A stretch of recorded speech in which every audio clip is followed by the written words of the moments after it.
ಮಾತಾಡಿ. ಈಗ ನಾವು 30-40 ವರ್ಷದಿಂದ ಇಲ್ಲಿದ್ದೀವಿ. ನಮ್ಮ ಅತ್ತೆ ಮಾವದಿರ ಕಾಲದಿಂದ ಇಲ್ಲೇ ಅವ್ರೆ.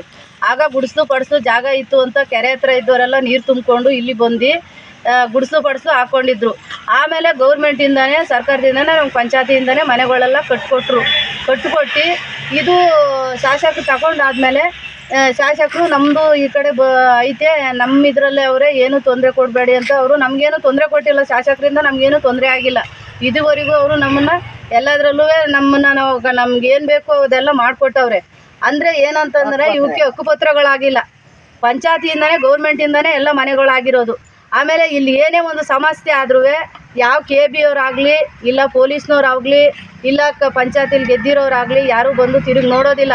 ನಾವೇ ಫೋನ್ ಮಾಡಬೇಕು, ನಾವೇ ದೂರು ಕೊಡಬೇಕು, ಮತ್ತು ನಾವೇ ಎಲ್ಲ ನಾವು ಫೋನಲ್ಲಿ ವೀಡಿಯೋ ಮಾಡಿ ನಾವೇ ಅವ್ರಿಗೆ ಕಳಿಸ್ಕೊಡ್ಬೇಕು. ಹಾಗೇನಾದ್ರು ನಾವು ಫೋನ್ ಮಾಡಿ ಪ್ರೆಜರ್ ಹಾಕಿದಾಗ ಬಂದು ನೋಡ್ತಾರೆ. ಈಗ ಕರೆಂಟ್ನವ್ರು ಫೋನ್ ಮಾಡಿದ್ರು ಏನಂದ್ರು ಅವರು? ಕರೆಂಟ್ನವ್ರಿಗೆ ಫೋನ್ ಮಾಡಿದ್ದಕ್ಕೆ ಅವರು ಬರ್ತೀವಿ ಅಂತ ನೆನ್ನೆಯಿಂದ ಒಂದೇ ಸಮ ಹೇಳ್ತಾವ್ರೆ. ನೆನ್ನೆ ಎಷ್ಟೊತ್ತಿಗೆ ಹೇಳಿದ್ರಿ ಅವರು? ನೆನ್ನೆ ಅವ್ರಿಗೆ ಒಂದು 4 ಗಂಟೆಗೆ ವಿಷಯ ತಿಳಿಸಿದ್ವಿ. ಯಾರು ಫೋನ್ ಮಾಡಿದ್ರಿ ನೀವು?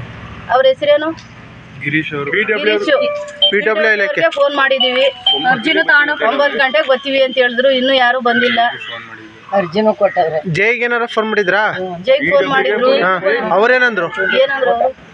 ಫೋನೇ ಅವ್ರ ಫೋನೇ ತೆಗಿಲಿಲ್ವಲ್ಲ ಫೋನು.